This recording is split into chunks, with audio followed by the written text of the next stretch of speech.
Bismillahirrahmanirrahim. Assalamualaikum warahmatullahi wabarakatuh. Innal hamdalillah nahmaduhu wa nasta'inuhu wa nastahdihi wa nastaghfiruh. Wa na'udzu billahi min shururi anfusina wa min sayyiati a'malina. Man yahdihillahu fala mudilla lahu wa man yudlil fala hadiya lahu. Asyhadu an la ilaha illallah wahdahu la syarika lahu.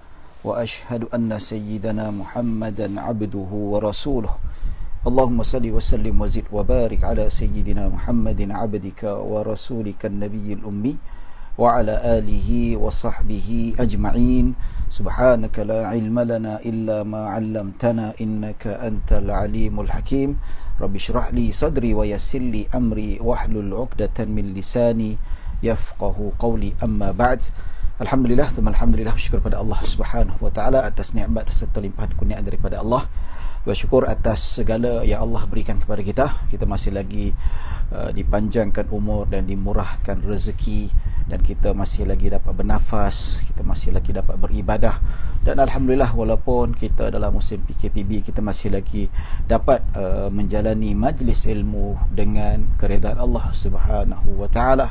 Jadi tuan-tuan, kita akan sambung pengajian Manhaj Fiqh Syafi'i, iaitu jilid keempat, iaitu kitab Manhaj Fiqh Imam Asy-Syafi'i, iaitu kitab terjemahan daripada kitab Al-Fiqhul Manhaji ala al-Madhhab al-Imam Asy-Syafi'i yang diterjemahkan oleh panel penyelidik, termasuklah Datuk Mufti Wilayah di Negeri Sembilan.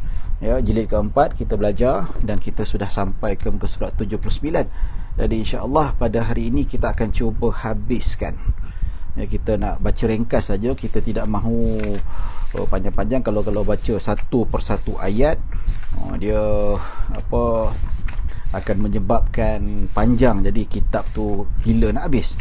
Jadi insya-Allah kita akan habiskan. Sekarang kita berada pada muka surat 79 dan kita akan cuba habiskan sehingga 110. Dan pada hari Isnin akan datang kita akan masuk cerita tentang rukun akad nikah.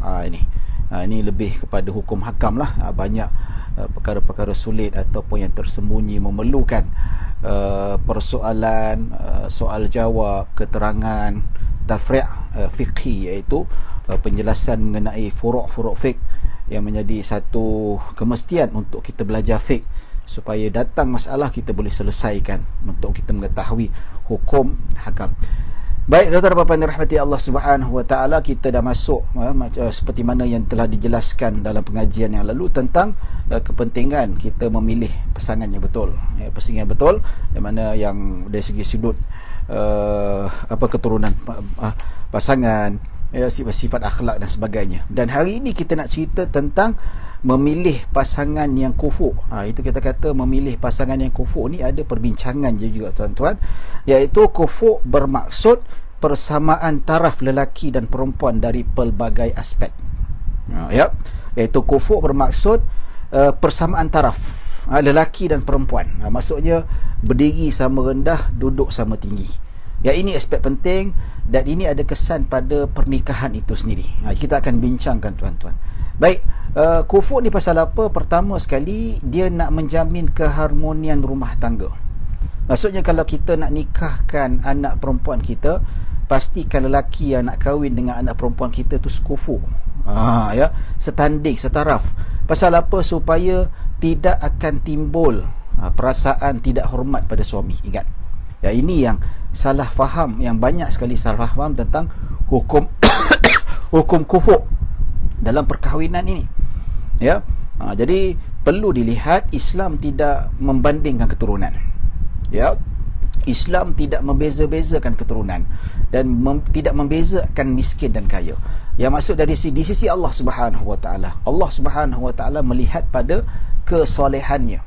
Soleh dia macam mana, sejauh mana dia ni bertakwa kepada Allah Subhanahu wa taala, itu yang dilihat secara teliti oleh Allah Subhanahu wa taala. Inna akramakum indallahi atqakum. Tetapi bila cerita tentang kufu' ini tuan-tuan, sebenarnya hendak memelihara rukun dan keharmonian rumah tangga itu sendiri. Itu kita kena ingat. Jangan salah faham. Saya faham ada yang salah faham tentang kufur ini, maka dia kata Islam ni memandang keturunan, Islam ini dua darjat, Islam ni memandang orang miskin, orang ni memandang lelaki itu tak berharta dan seumpamanya. Maka di sini tuan-tuan dan puan-puan yang dirahmati Allah Subhanahu wa taala, maka kalau kita lihat di sini, apabila dilihat dari segi sudut kafaah ni sebenarnya nak menjaga kerukunan rumah tangga. Apabila lelaki yang dikahwinkan dengan perempuan tidak sama taraf dengan perempuan, ditakuti perempuan itu akan kurang hajar, akan memandang rendah kepada suaminya. Nampak aja. Baik, tuan-tuan dan puan-puan dirahmati Allah Subhanahu wa taala, apakah ciri-ciri kesama tarafan ataupun kufur yang dititik beratkan oleh agama, ya, terutama di sisi para fuqaha? Pertama iaitu agama dan kesolehan. Ya, maksudnya seorang lelaki yang fasik tidak kufur dengan perempuan yang solehah. Katakanlah dia ada dua bentuk. Bentuk yang pertama, kalau si bapa itu dia hendak menikahkan anak perempuannya dengan lelaki yang tak soleh, yang tak sembahyangnya, yang tak tutup auratnya, dia nak nikah, ya, maka perempuan boleh mencabar. Walaupun yang dari segi sudut hukumnya memang bapa tu wali mujbir. Wali mujbir dia ada kuasa untuk memaksa anak gadis je untuk berkahwin, walaupun tanpa redanya. Tapi apabila si wali itu menikahkan anak perempuannya yang tidak sekufur, contohnya anak orang yang soleh, beragama, penghayatannya bagus, tetapi bila disebut tentang calon suaminya pula tak sembahyang, tak bertakwa, maka dia boleh pertahankan hak dia. Abah tak boleh nikah. Abah dia nak nikah juga, dia boleh buat aduan dekat hakim. Hakim boleh menghalang. Kau tak layak untuk menikahkan anak kau, walaupun kamu ni wali mujbir. Tetapi sebabkan tak kufur, lelaki solehah, perempuan solehah, maksudnya tak boleh dinikahi dengan lelaki fasik, maka tidak boleh digugur ijbar di situ, tuan-tuan. Nampaknya, ya. Dan gambaran yang kedua, itu gambaran yang pertama. Gambaran yang kedua, seorang wanita dia hendak bernikah dengan seorang lelaki yang tidak soleh. Ni jenis mayang, ya, jenis ikut rusrah punya. Dan dia bertemu dengan seorang lelaki, katakanlah lelaki tu dia jumpa tepi jalan ke apa, jadi tak sembahyang. Nak kahwin jatuh cinta sebab muka macam artis K-pop dan seumpamanya lah, nak kahwin, ya. Bapak dia tak setuju, kau nak kahwin dengan lelaki tak sembahyang, lelaki tak tahu sembahyang, tak reti baca Al-Quran, dia tak sekupu. Abah tak setuju, kalau nak kahwin kau cari lelaki yang soleh. Abah tak setuju, ya. Dia nak nikah dekat hakim, nikah dekat pejabat qadi, qadi kata tak boleh, bapak kamu tak izinkan. Kami dah bercinta, sebab kamu tak sekufur, kami tak boleh nikahkan. Wali hakim pun tak boleh, sebab apa? Tak sekufur. Maksudnya kufur ni, sama taraf ini, pertama adalah hak wanita tadi, gambaran yang pertama. Dan yang kedua, hak kepada si wali. Wali pun ada hak untuk menentukan calon suami anak perempuannya mesti kufur.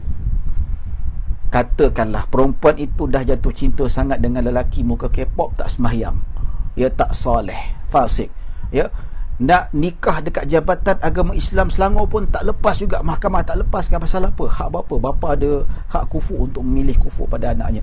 Dia pun pergi Thailand, ya, pergi Thailand, pergi nikah dekat sana, sebab dua marhalah kan. So kalau wali jauh dua marhalah daripada perempuan jauh dua marhalah, maka boleh pakai wali hakim. So nikah kat Thailand, balik dia nak daftar. Dia nak daftar yang kena denda lah, bayar apa 1,000 ke 2,000, kena denda sebab nikah luar kawasan, ya, dapat saja nikah. So bila dia nak daftar, bapak dia dispute. Bapak dia dispute dan bapak dia menentang. So dia kata, hakim, anak aku menikahkan dirinya melalui wali hakim dan aku tak redha sebab menantu aku sekarang ni adalah tidak kufur dengan anak perempuan. Aku tak redha, maka aku minta supaya kau fasahkan nikah dia.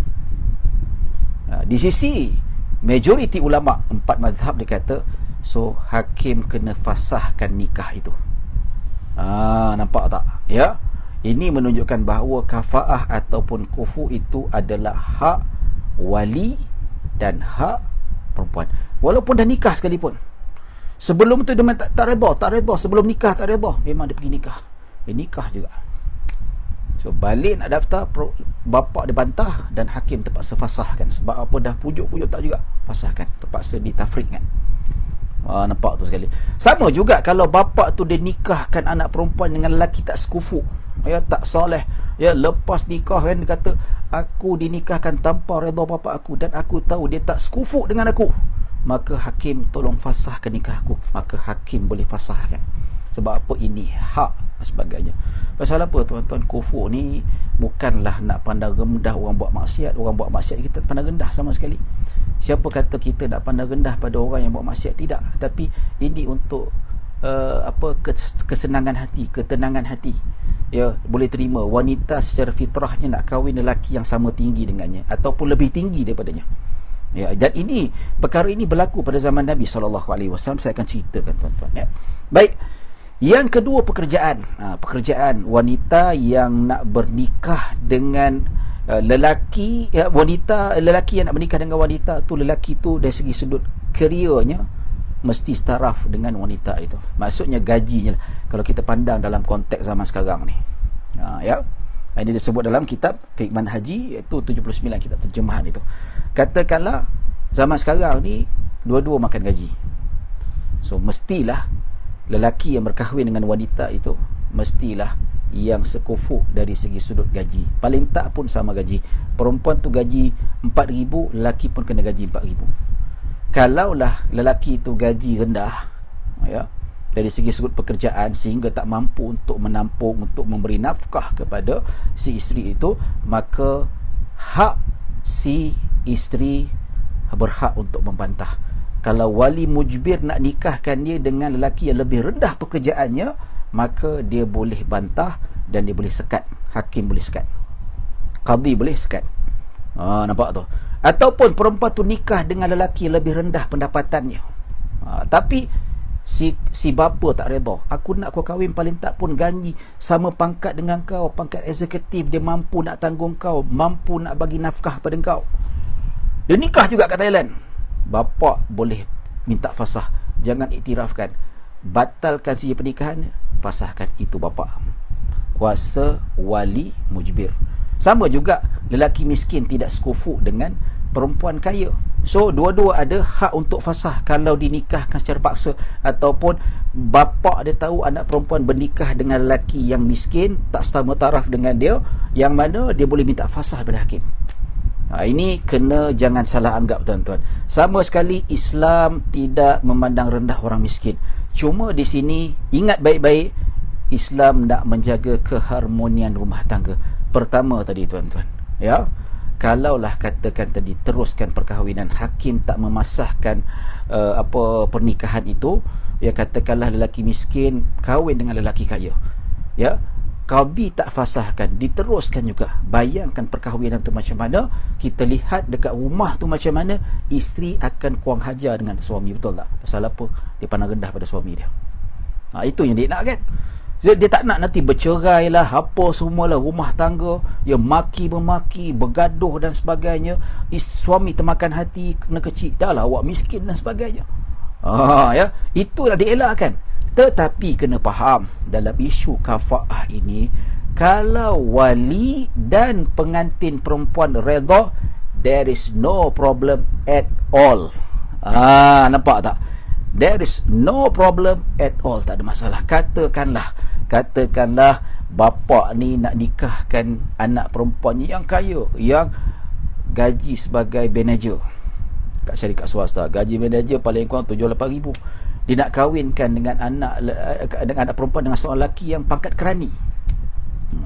Kata abah ni ada kenal seorang kerani, gaji tak sampai 2,000, kau gaji 7-8 ribu, mungkin 10 ribu campur allowance, tapi gaji dia tak sampai 2,000, tapi akhlaknya baik, ya, muka pun handsome jugalah. Boleh tak abah nak nikahkan kau? Boleh bah, tak ada masalah. Nampak? Walaupun tak sekufu, lelaki kerani kahwin dengan wanita yang berpangkat manager, GM dan seumpamanya, walaupun tak sekufu, tapi perempuan ni redha dan bapa ni redha, tak ada masalah langsung. Nampak tak? Dan ini banyak berlaku, tak ada masalah, ya. Ya, tak ada masalah. Benda-benda ni kalau kita lihat, ya. Saya dulu pun nikah dulu tuan-tuan, gaji isteri saya lagi besar. Masa tu saya kerja Jabatan Agama Islam, gaji diploma tuan-tuan. Ya tak? Ya, gaji berapa, 1,000 lebih masa tu. Tapi ceramah adalah, ceramah tu lah, ya, orang bagi sedekah, orang bagi sagu hati adalah, set income dan sebagainya. Ya boleh, tapi nak tanggung, nak bantu bayar rumah tak ada masalah. Tapi pak mertua saya redha, isteri saya redha, kahwin dengan saya, okey lah, tak ada masalah. Tapi walaupun asalnya tak sekufu, gaji dia besar, lecturer dan sebagainya, jadi alhamdulillah lah sekarang ni kita usaha untuk kita punya pendapatan jauh lebih besar. Saya pun buka bisnes umpamanya, walaupun bisnes tak berapa nak menjadi musim PKPB ni, kita doalah semoga keadaan kembali pulih dan seumpamanya. Baik tuan-tuan dan puan-puan dirahmati Allah Subhanahu wa taala. Jadi apabila kita lihat kat sini tuan-tuan, kita nampaklah benda-benda macam ni, ya. Kita nampak kafaah ni bukanlah satu benda kemestian, mesti ikut, tidak. Kalau wali redha, kalau perempuan redha, tidak menjadi masalah. Ya. Jadi katakanlah lelaki tu miskin, dikahwinkan dengan perempuan kaya. Perempuan kaya jatuh cinta dengan lelaki miskin, ya. Dia pinang. Bapa perempuan tu suka pula, tak ada masalah, no problem. Yang menjadi isu bila salah seorang tak setuju, sama ada perempuan ataupun bapa. Maka itu problem, ya. So jangan salah anggap bab kufur ini sama sekali tidak memandang rendah miskin ataupun kaya, ya, ahli maksiat ataupun tidak. Ya, ahli maksiat bertaubat, ahlan wa sahlan, no problem, ya. Baik, yang ketiga, tidak cacat. Lelaki yang cacat tidak sekufu dengan wanita yang sempurna, ya. Contoh lelaki yang seperti gila, sopak, tidak penyakit yang kritikal dan sebagainya, ya, ataupun cacat anggota badan, maka tak sekufu, ya.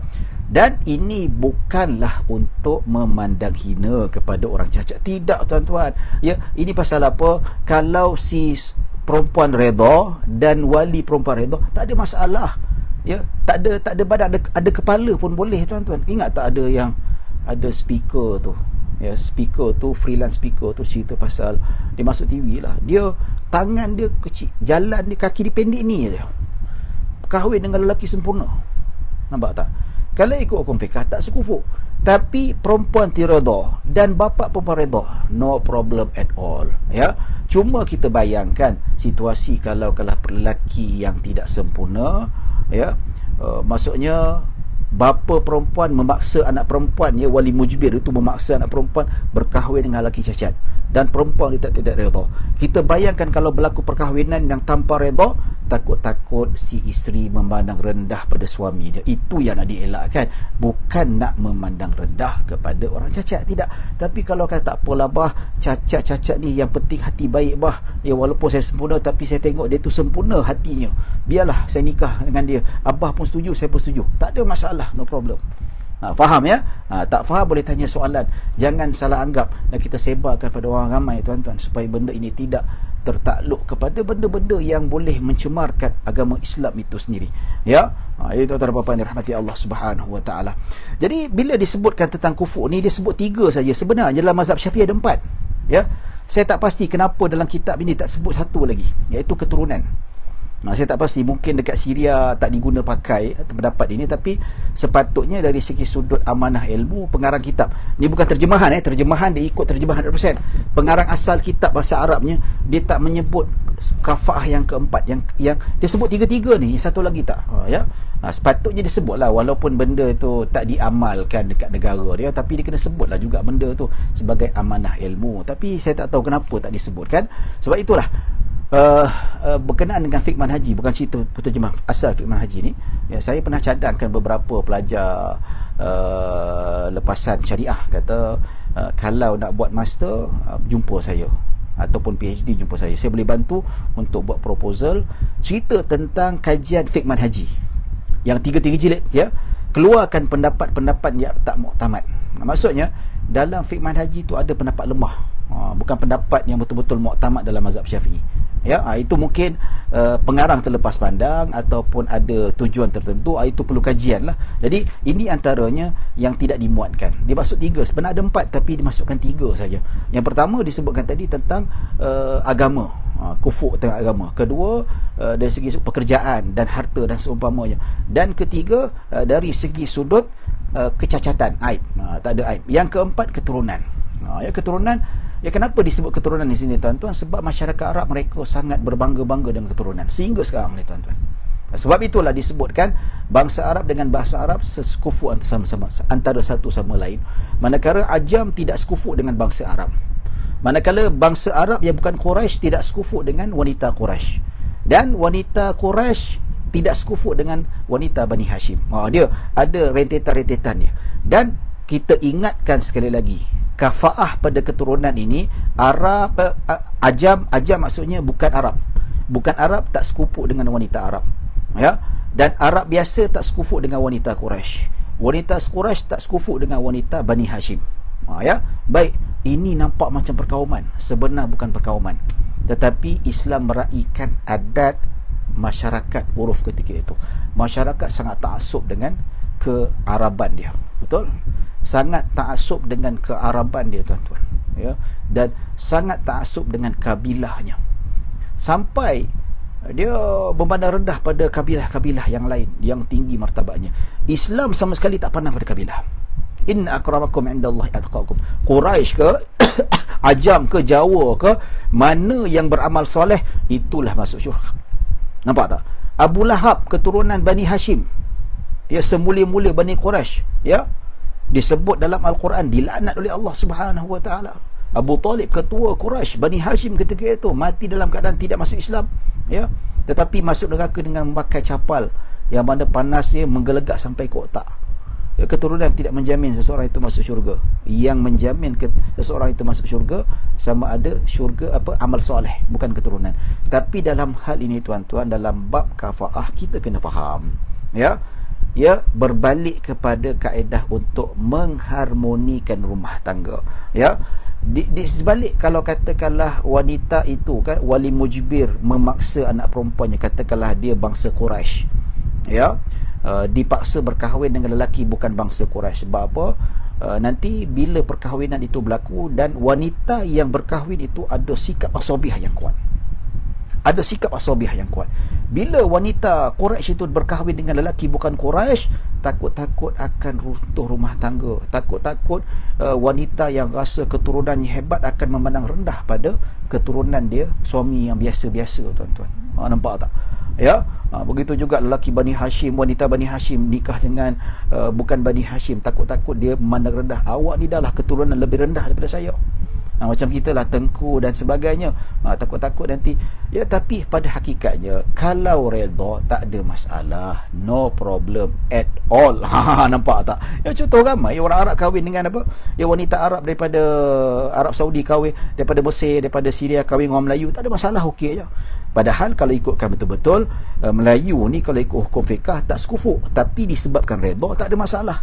Ya, jadi bila redha berkahwin tu tak adalah ada unsur-unsur kata orang ni dia ni ada unsur-unsur pembencian dan seumpamanya. Tidak, pasal pada redha. Dia masalah yang tidak redha ni, tuan-tuan. Yang katakanlah wanita Bani Hashim dinikahkan dengan bukan Bani Hashim ataupun lelaki daripada Melayu dan sebagainya dinikahkan, ya, tapi perempuan tu tak redha. So dia nikahkan juga, paksa nikah sah nikahnya tu. So dia boleh minta pada hakim untuk fasahkan dan hakim mesti fasahkan. Takut apa? Bila berkahwin nanti berkecamuk rumah tangga. Macam tu juga wanita Bani Hashim berkahwin dengan lelaki bukan Bani Hashim. Contoh Melayu ke Jawa, pergi ke Thailand kahwin. Bapak tahu kau kahwin yang lelaki bukan sekufu, aku tak redha, kau kena kahwin dengan lelaki Bani Hashim juga. Ya, bapak jumpa hakim, jumpa qadi fasahkan, aku tak redha. Pasal apa tak redha? Sebab hak aku untuk menentukan anak perempuan aku kahwin dengan lelaki sekufu, maka qadi terpaksa fasahkan. Tapi kalau dua-dua redha, no problem. tak ada masalah tuan-tuan. Dekat negara Arab ramai yang bangsa Quraisy kahwin dengan Arab biasa, perempuan tak ada masalah pun, wali dia okey, bergembira, joget-joget lagi Arab tak. So no problem. So kena faham hakikat ni semua kafaah ni sama sekali tidak memandang rendah keturunan, kehidupan, kekayaan, tak memandang rendah pada kemiskinan dan seumpamanya, tapi untuk menjaga kehormatan rumah tangga. Dan perkara ini pernah berlaku tak pada zaman Nabi sallallahu alaihi wasallam? Yes, of course pernah berlaku pada zaman Nabi sallallahu alaihi wasallam. Baik, apakah yang berlaku? Berlaku pada isteri seorang wanita namanya Zainab binti Jahash. Zainab binti Jahash ni wanita keturunan Quraisy, dan dia dinikahkan dengan Zaid bin Harisah dalam keadaan dia tak berapa suka, dia tak berapa redha. Dinikahkan dengan Rasulullah sallallahu alaihi wasallam. Sepanjang perkahwinan, Zaid bin Sabit makan hati berulam jantung. Pasal apa? Sebab Zainab binti Jahash tidak melayani dengan baik. Maka dia mengadu pada Nabi sallallahu alaihi wasallam, "Wahai Rasulullah, aku ni bekas hamba." Zaid bin Harisah kan bukan bangsa Quraisy dan bekas hamba. Jadi Zainab binti Jahash, orang wanita berketurunan mulia, berketurunan tinggi darjatnya, dia rasa tak sedap berkahwin dengan lelaki yang biasa-biasa. Maka timbul rasa sikap-sikap kurang hajar pada Zaid. Maka Zaid pun terasa mengadu pada Nabi SAW, "Tolonglah dekat Zainab ni tak hormat aku sebagai suami. Yang mentang-mentang ni aku bukan Quraisy, mentang-mentang ni aku adalah bekas hamba." Maka Nabi kata, "Kau ceraikanlah dia." Tak boleh paksa. Perasaan ni, hormat ataupun redha tak boleh paksa. Maka Nabi kata, kau ceraikan dia. Maka Zaid bin Harisah menceraikan Zainab binti Jahash. Nampak tak? Pasal apa? Ini muktabar daripada segi keturunan. Sebab apa? Perempuan tak redha. Bila tak redha, maka Zainab tidak menghormati Zaid bin Harisah. Daripada terus dia menderhaka atau menyebabkan Zaid makan hati, Nabi kata, kau ceraikanlah dia. Tak lama selepas tu Nabi pula berkahwin dengan Zainab binti Jahash, nak menunjukkan bahawa bapa angkat boleh berkahwin dengan bekas isteri anak angkat. Ini hikmah hukuman. Bila berkahwin dengan Rasulullah, barulah Zainab rasa tenang, rasa macam puas hatilah. Nabi SAW Bani Hashim, keturunan yang mulia, akhlak yang mulia Rasulullah SAW, walaupun dia dimadukan. Tuan-tuan, sekali lagi, kufur sama ada daripada keturunan dan seumpamanya sama sekali tidak memandang rendah keturunan bukan Arab, bukan keturunan Bani Hashim. Di sisi Allah sama, tuan-tuan. Dekat padang mahsyar nanti, Quraisy ke Bani Hashim ke Tengku ke Jawa ke, semua sama, tak ada beza, tuan-tuan. Cuma kafaah pada keturunan, kafaah pada kekayaan, kafaah pada pekerjaan, kafaah pada agama, kufur kepada dari segi sudut kecacatan. Ini untuk menjaga keharmonian rumah tangga, untuk menjaga supaya isteri tidak memandang rendah pada suami disebabkan tidak kufur. Sekali lagi kaedahnya, kalau dua-dua setuju, wali perempuan redha dengan lelaki yang tak sekufur dengan anak perempuannya, dan perempuan itu sendiri redha dengan lelaki yang tak sekufur dengan dia, maka tak ada masalah. Lelaki Eskimo kahwin dengan Bani Hashim, dua-dua redha, tak ada masalah. Lelaki minta sedekah kahwin dengan lelaki kaya, dua-dua redha, wali dengan perempuan, tak ada masalah, no problem. Nampak je? Lelaki jaga-jaga, gaji 1,200 je kerja jaga, kahwin dengan GM perempuan GM tu redha dan wali redha, tak ada masalah, tak ada isu kat sini, tuan-tuan dan puan-puan dirahmati Allah Subhanahu wa taala. Baik, jadi itulah pada hakikatnya ringkasan daripada kafaah. Untuk lebih detail boleh baca. Dan perkara ini dijelaskan oleh Nabi sallallahu alaihi wasallam. Dalilnya, qala Nabi sallallahu alaihi wasallam, takhayyaru li nutafikum wa ankihu al-akfaah wa ankihu ilaihim. Yang bermaksud, sabda Nabi sallallahu alaihi wasallam, pilihlah tempat yang baik untuk meneruskan keturunanmu. Pilih perempuan yang baik, pilih lelaki yang baik. Nabi kata, dan kahwinkanlah mereka, iaitu kahwinkanlah engkau dengan anak perempuan lelaki yang sekufu, supaya dia tak kurang ajar dengan suami dia. Kalau redha lain cerita. Dan kahwilinah mereka. Maksudnya kalau perempuan tu baik, kahwinlah dia. Kalau yang bujang lah. Kalau yang dah bujang 3, boleh lagi tambah. Tuan-tuan dan puan-puan dirahmati Allah Subhanahu wa taala. Apabila kita sebutkan tentang perkara ini, ada satu soalan. Tak apa, kumpul dulu satu soalan. Jadi insya-Allah kita sebutkan nanti dan kita akan bacakan nanti pada jam 9.30 nanti. Baik. Kedua, mengahwini anak dara. Anak dara ini iaitu Ini digalakkan. Maksudnya lelaki bujang lebih afdal kahwin dengan anak dara. Sebab apa Nabi SAW pernah bertanya kepada Jabir, aku dengar kau dah kahwin. Ya, aku dah berkahwin. Kahwin dengan siapa? Anak dara ataupun janda? Maka Jabir mengatakan, aku berkahwin dengan janda, ada anak. Dia kata, kenapa kau tak kahwin dengan anak dara? Nabi kata, lebih baik kau berkahwin dengan anak dara supaya kamu dapat bermanja-manja dengan dia. Pasal apa? Janda ni dia dah ada anak, nanti masa pada suami tu tak banyak, lebih masa pada anak-anak kadang-kadang. Terpaksa dibahagi dua, betul tak? Wanita yang dah ada tu kadang-kadang masa nak berbanja dengan suami tu tak banyak, takut-takut suami tak puas hati. Kalau kahwin dengan anak dara ni masa sepenuhnya, sebelum ada anak tu masa sepenuhnya dengan suami. Itu yang Nabi maksudkan. Maka Jabir mengatakan, aku kahwin dengan janda pasal apa? Aku ada adik-adik perempuan. Kalau aku kahwin dengan anak dara, takut perempuan itu mengganggu hubungan aku dengan adik-adik perempuan aku. Pasal apa? Yang perempuan ni dia akan jealous dengan Jabir. Bila Jabir baik dengan adik perempuan, dia takut perempuan ni jealous. Perempuan ni tak faham betul. Tak faham sungguh. Ya, Jabir, kita dengan adik perempuan bukan boleh kahwin pun. Ya, tapi isteri kita jealous bila lebih dengan adik. Tak faham perempuan ni, tak tahu.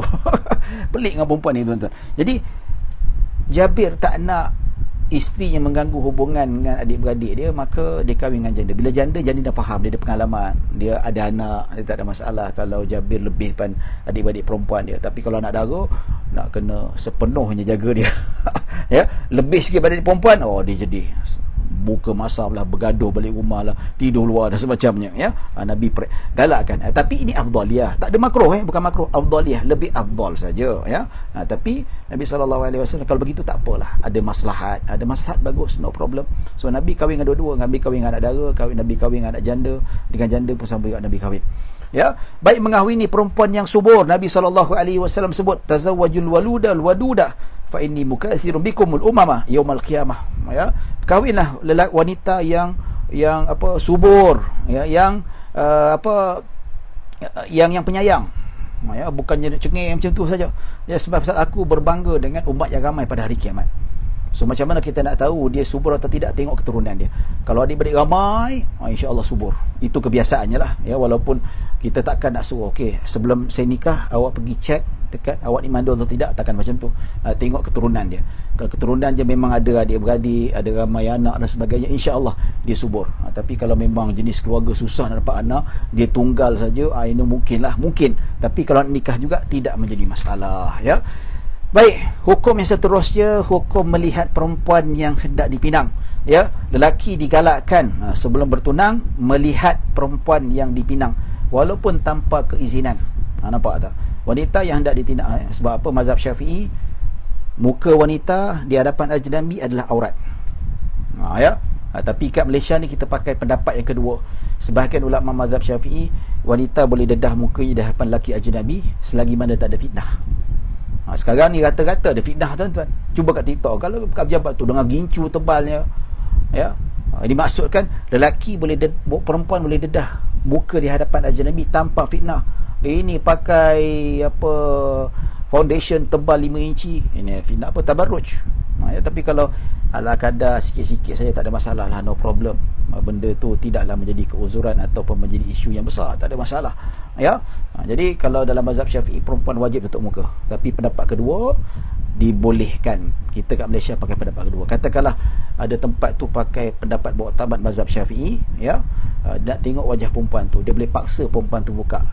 Saya nak pinang awak kan, awak nak saya jadi suami awak kan, ya, buka muka kamu. Kalau tidak, kita tak nak nikah. Saya tak nak teruskan proses terusnya.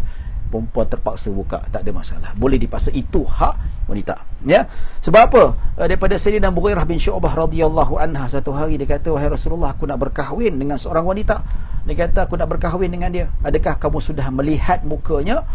Dia kata, belum. Kata, kamu tengok muka dia. Nabi suruh, dia perintah supaya kamu melihat mukanya, ayyudama bainakuma, supaya berkatnya kamu akan berpanjangan. Pasal apa? Tengok muka ni senang hati, ya, supaya tak menyesal.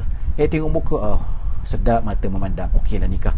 Bayangkan kalau tak tengok muka, tiba-tiba nikah, Allahu Akbar, dah nikah, Allah tak cantik pula, tawar hati, menyesal lah. Tak nak menyesal, tengok muka. Sebab itu Nabi kata, supaya hubungan berkekalan.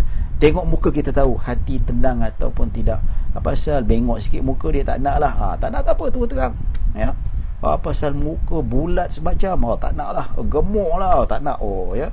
Benda-benda macam ni satu benda yang perlu kita lihat dan perlu kita saksikan supaya apa, benda ini tidak menjadi aib ataupun menjadi satu perkara yang boleh jangan sampai mengaibkan lah benda macam tu.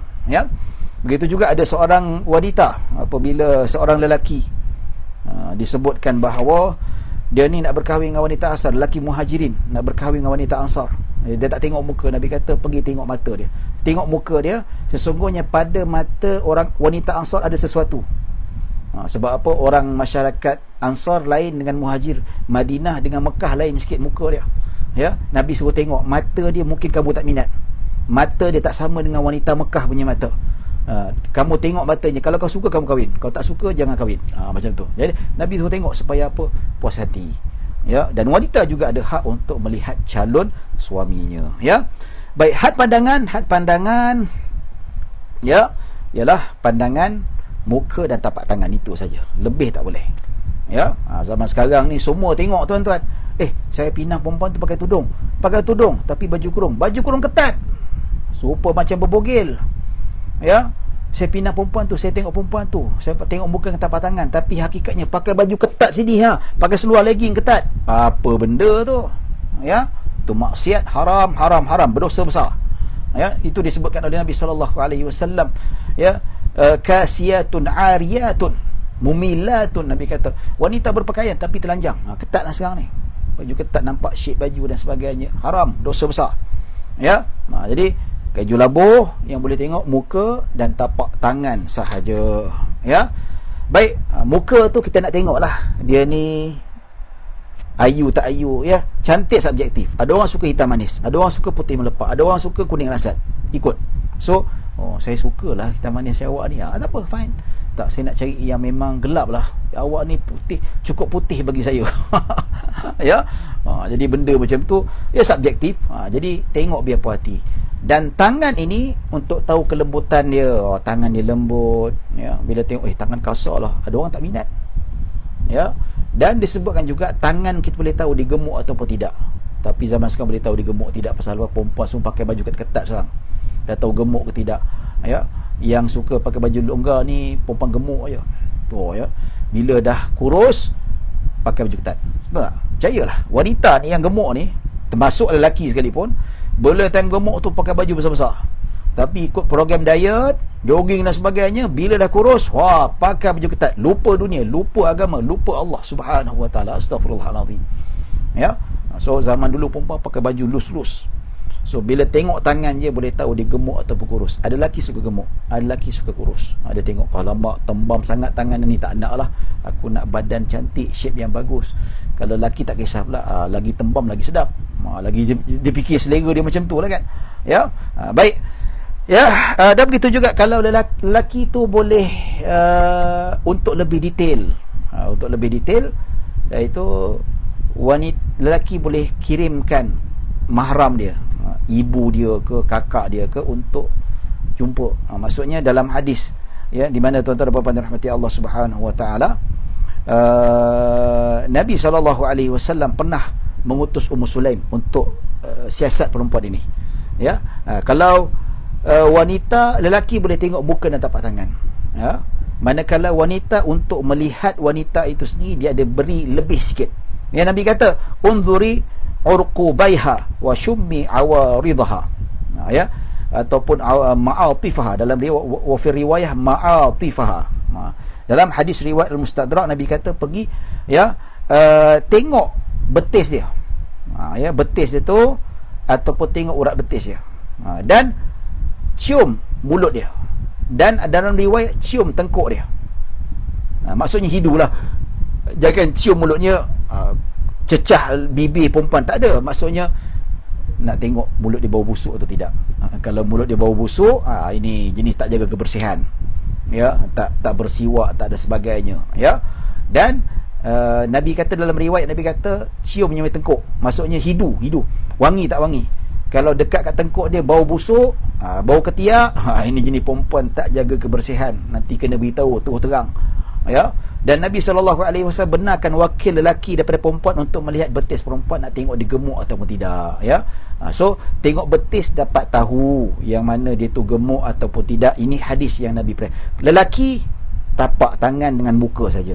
Kalau perempuan ajnabi, untuk tengok wakil pada lelaki yang meminang untuk melihat bakal isteri dia itu lebih sikit. Lebih sikit apa? Muka, tangan, dan boleh hidu mulut dia, boleh hidu tengkuk dia, nak tahu dia bersih ke, penjagaan badan dia macam mana, dan juga melihat betis dia, nak tahu dia gemuk ataupun kurus.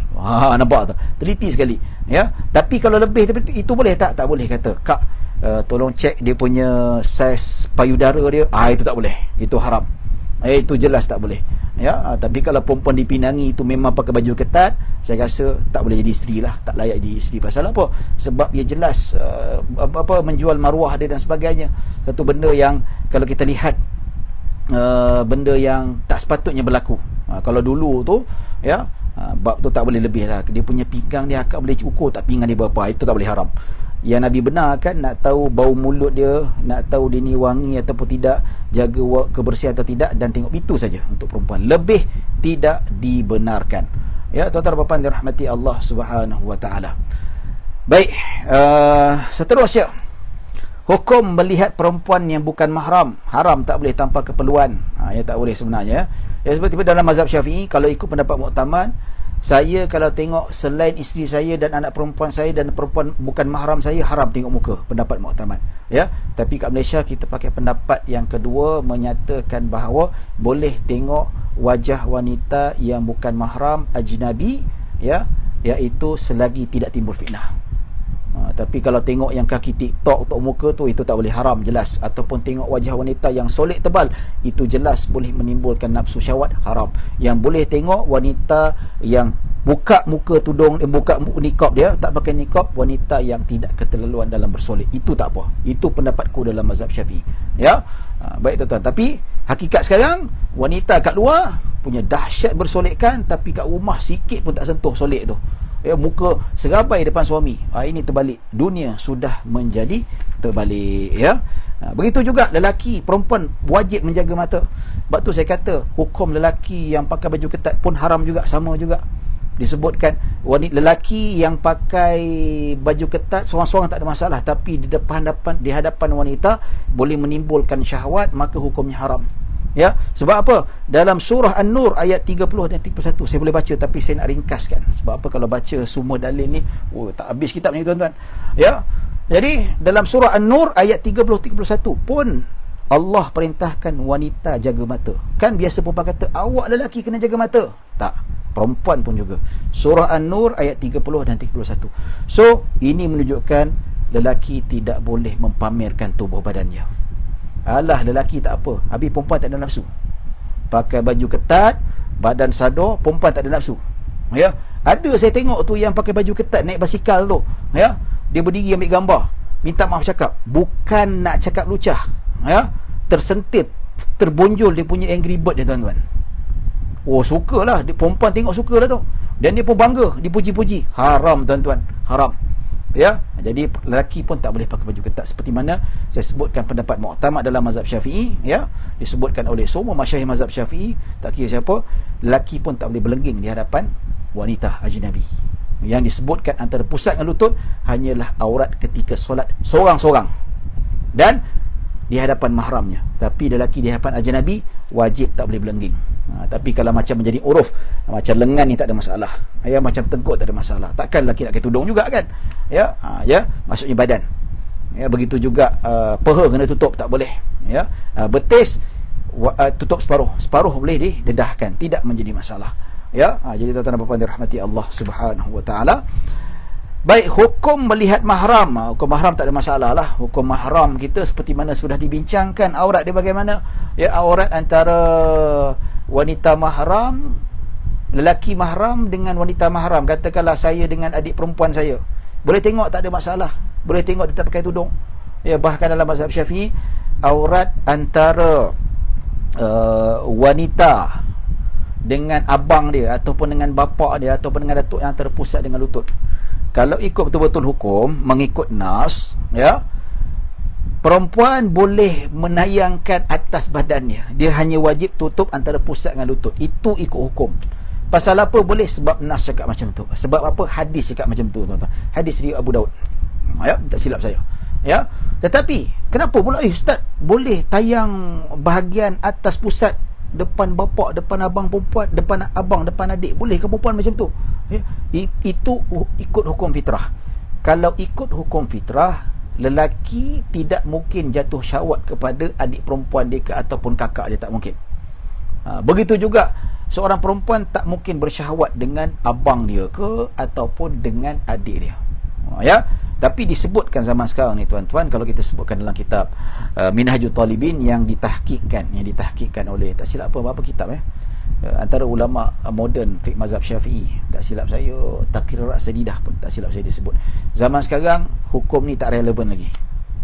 Ya, maksudnya wanita di hadapan mahramnya kena tutup pakaian yang biasa dengan pakaian pasahan. Pakaiannya ketika dia buat kerja dekat rumah, baju kelawar ke pakai t-shirt, kena tutup juga. Walaupun hukum dalam kitab fiqh mazhab Syafi'i itu boleh kalau dia nak topless. Minta maaf cakap, bukan nak cerita lucah, tapi nak cerita hukum.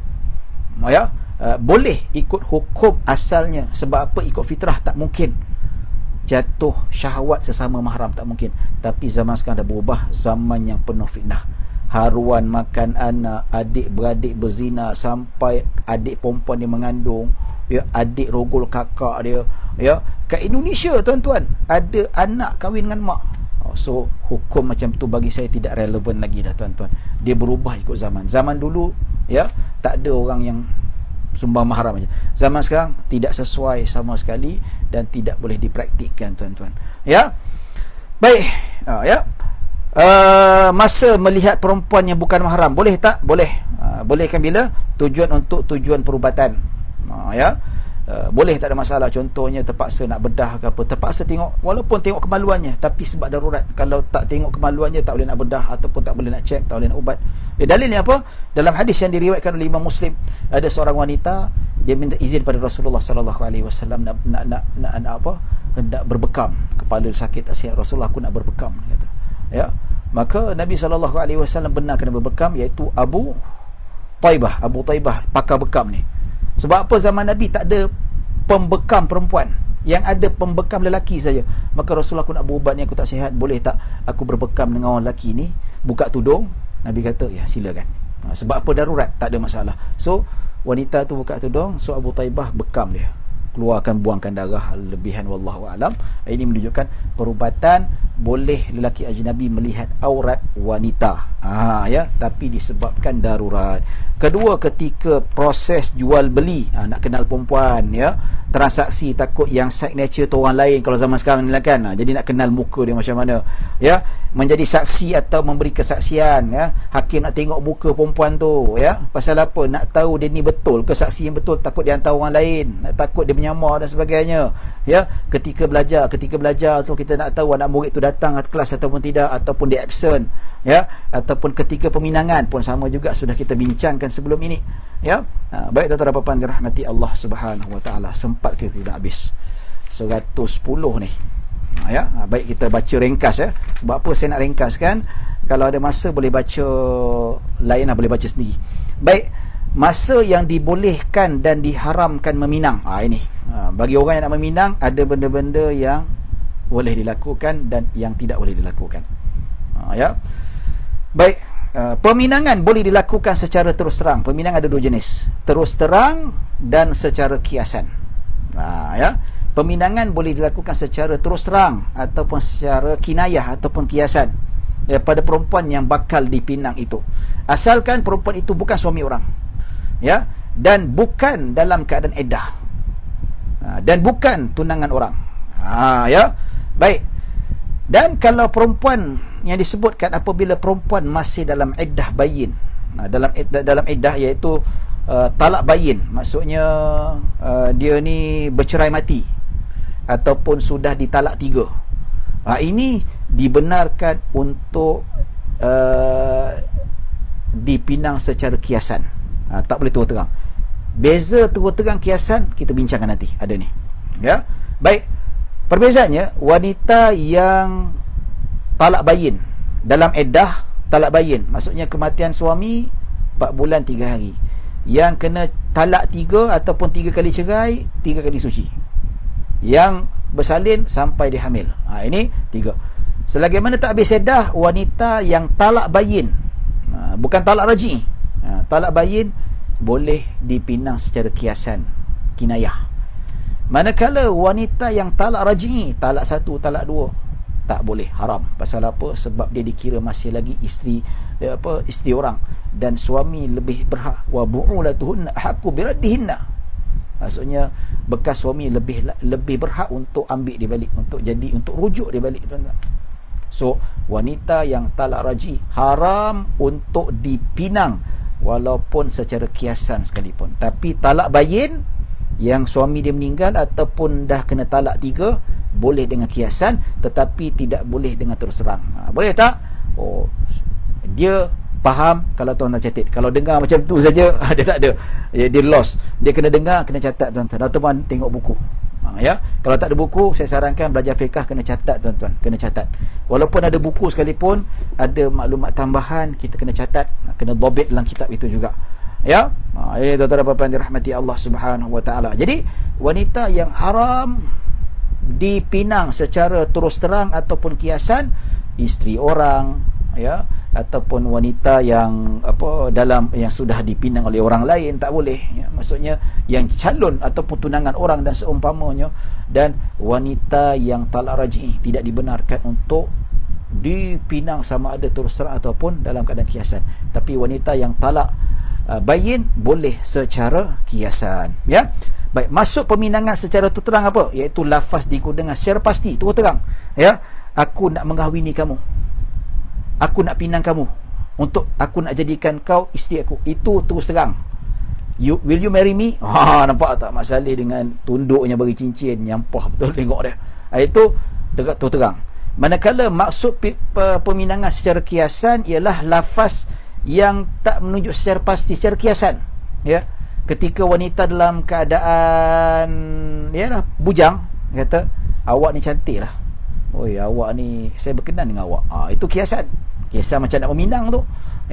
Awak ni kalau masuk contohnya, engkau siapalah yang akan mendapat orang seperti awak. Maksud itu kan jenis kata kiasan. Itu kiasan lah maksudnya. Bentuk-bentuk kiasan. Jadi kita dah bincangkan juga tentang bagaimana kiasan yang dibenarkan pada wanita mana dan yang wanita mana yang tidak dibenarkan. Itu boleh tengok balik nantilah. Saya nak ulang, nanti boleh reverse balik. Nanti bila video ni akan disimpankan dalam Facebook bahagian Falak dan Sumber Maklumat Jabatan Mufti Negeri Sembilan, maka boleh tengok balik. Pinangan atas pinangan, haram kita pinang tunangan orang. Haram. Kecuali kalau tunang dia benar kan. Katakanlah tunang perempuan ni bertunangan lelaki ni, bergaduh, tuan-tuan, yang lelaki ni menyampah, kau pinanglah tunang aku tu. Dia izinkan. So bila lelaki lain pinang tunangan lelaki tu, dia terima, putus tunang. Maksudnya dengan izinnya. Tapi tanpa izin tunangan perempuan itu haram, berdosa. Tapi kalaulah dia meminang tunang orang tanpa izin tunang dia, bernikah, sah tak nikahnya? Sah. Walaupun asal perempuan itu bertunang dengan lelaki lain dan lelaki lain cilok tanpa izin tunang lelakinya, dan perempuan tu berkenan, muka K-pop, dia putus tunang dia yang muka Jawa, muka Melayu, muka Banjar, dia nikah tu. Nikah sah tak? Nikah sah, tetapi perbuatan itu dosa besar, haram, kena minta maaf dan sebagainya. Baik, tuan-tuan dan puan-puan dirahmati Allah Subhanahu wa taala. Dalil hadis boleh baca sendirilah. Baik, tuan-tuan dan puan-puan dirahmati Allah Subhanahu wa taala, hukum memberi pandangan tentang calon suami dan isteri. Katakanlah saya ni nak menikah dengan seorang perempuan. Tanyakanlah, awak kenal kan Fulanah binti Fulanah? Kenal. Dia kata, saya nak pinang dia lah. Saya rasa awak jangan pinang dia lah. Dia tak sesuai untuk awak. Saya kenal dia dan saya kenal awak, tak sesuai. Pasal apa? Awak ni pembersih, dia tu pengotor. Tu terang, tak apa. Dalam hal ini kata ulama-ulama Syafi'iyah tidak dikira mengumpat. Pasal apa? Haknya untuk dia tahu keburukan. Kalau dia perlu, selagi mana boleh sorok. Kalau katakanlah dia kata, tak payahlah saya beritahu keburukannya, yang penting awak percayakan saya, dia tak sesuai untuk awak. Laki tak percaya, terpaksa terus terang, dia ni pemalas, dia ni apa, Ya, lelaki pula dia ni panas baran, dia ni apa dan sebagainya. Itu tidak dikira. Wanita ataupun lelaki yang hendak meminangi seorang perempuan, dia berhak tahu tentang keadaan sebenar perempuan itu. Sama ada diberitahu oleh mahram dia ataupun ahli keluarga dia ataupun kawan dia. Berhak, tuan-tuan. Ini yang penting, bukan fitnah. Bukan fitnah. Kadang-kadang orang tu marah, dia menjerit sekali dalam semua hidup. Dia dah kata macam seolah dia ni memang panas bagan. Ya, tuan-tuan, ada orang tu memang dia cool ya. Tapi sekali pernah dia betul-betul meletup habis, hilang sabar. Sekali tu, itu tak boleh kita judge. Tapi memang kalau tengok dia seminggu sampai 4-5 kali panas baran, dihentak sana sini, itu boleh kita katakan dia panas bagan lah, tuan-tuan. Ya. Hal ini pernah berlaku pada zaman Nabi SAW, yang mana ada seorang wanita namanya Fatimah binti Qais, iaitu Abu Jaham dengan Muawiyah bin Abi Sufyan. Dia ni pinang dia.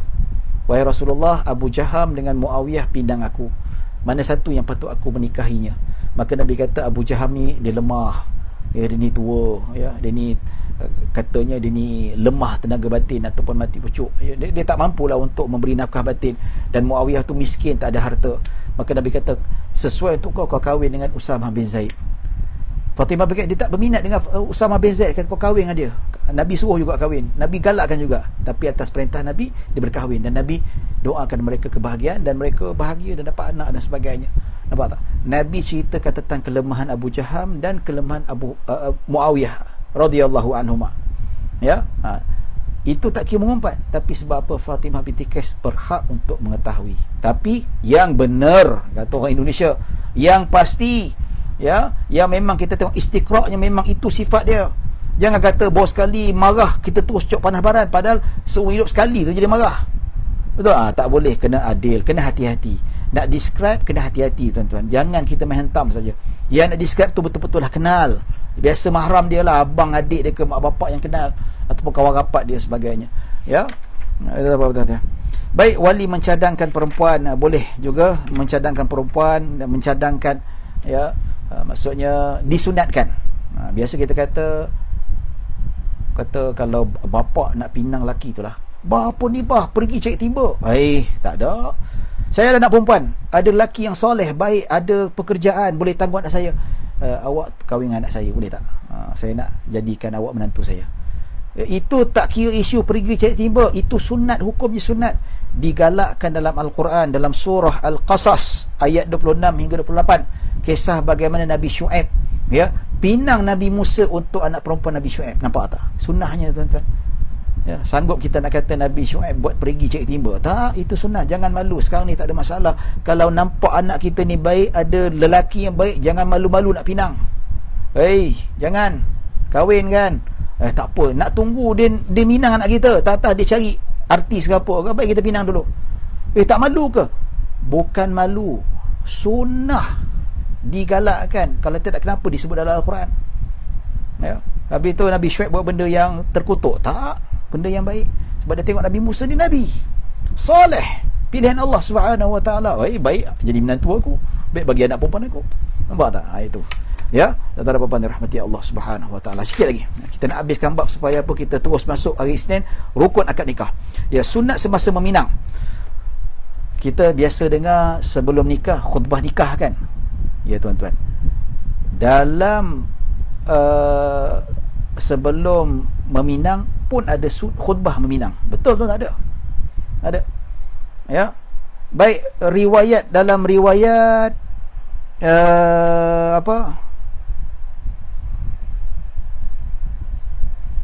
ada Ibnu Mas'ud radhiyallahu anhu, ya, hadis mauquf. Dia kata sesiapa yang nak meminang, sebelum minang tu khutbah dulu. Tapi simple lah, jangan khutbah Jumaat kita baca sampai 10 minit, 15 minit. Simple. Ya, macam alhamdulillah, iaitu disebutkan dengan puji-pujian. Alhamdulillah rabbil alamin. Lepas tu selawat pada Nabi SAW. Kemudian nasihat supaya bertakwa. Contohlah kita nak minang perempuan kan, Assalamualaikum warahmatullahi wabarakatuh. Sebelum saya memulakan, saya nak buat pembukaan dengan khutbah ringkas. Contohnya lah, Alhamdulillah rabbil alamin, wassalatu wassalamu ala asyrafil anbiya wal mursalin wa ala alihi wa sahbihi ajma'in. Ya ayyuhalladzina amanu taqullaha haqqa tuqatih wa la tamutunna illa wa antum muslimun. settle. Baik, setelah saya baca khutbah ringkas tadi, saya nak capaikan hajat lah. Saya nak memetik bunga di taman, bawa masuk. Simple saja. So lain kali orang lepas khutbah nak berpantun, hang berpantun lah. Tapi sebelum pantun, khutbah dulu. Khutbah macam mana? Puji-pujian pada Allah, selawat pada Nabi, wasiat bertakwa pada Allah. Cukup 3 dah. Alhamdulillahirabbil alamin. 1. Wassalatu wassalamu ala asyrafil anbiya'i wal mursalin wa ala alihi washabihi ajmain. Selawat. Second. Dan wasiat ketakwaan. Ya ayyuhalladzina amanu taqullaha haqqa tuqatih wa la tamutunna illa wa antum muslimun. Batu masuk. 2-3 kucing berlari. Mana nak sama kucing belang. 2-3 boleh kecari. Macam mana tak sama dengan anak pakcik seorang. Nampak tu.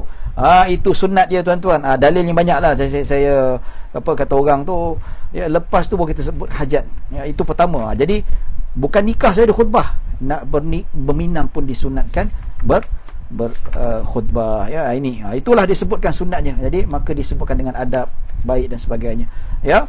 Juga disebutkan bab yang terakhir cerita tentang tidak boleh berdating dengan bersunyi-sunyian dan bergaul mesra dengan tunangan sebelum berkahwin. Ini haram, jelas tak boleh. Ya, tak boleh. Ya, ada kalau nak berdating dengan tunang kita pun kena bawa mahram dia, sama ada bapak dia ke, pak saudara dia ke, atuk dia ke, ataupun abang dia ke, ataupun adik dia yang sudah besar boleh protect kakak dia.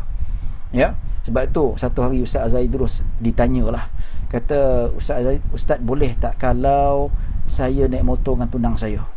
Ada soalan ni. Maka Ustaz Zaidul kata boleh. Oh, lelaki tu suka. Boleh. Kamu nak naik motor dengan tunang kamu boleh. Oh, lelaki suka betul lah. Ustaz Zaidul kata halal boleh ni. Tapi dengan syarat bapak duduk tengah-tengah. Betul lah. So dating berdua tak boleh. Ya, walaupun tempat terbuka sekalipun. Fitnah. Dah beristeri nanti, dah bernikah, nak pegang ke, nak bergomol ke, nak apa, lantak engkau lah.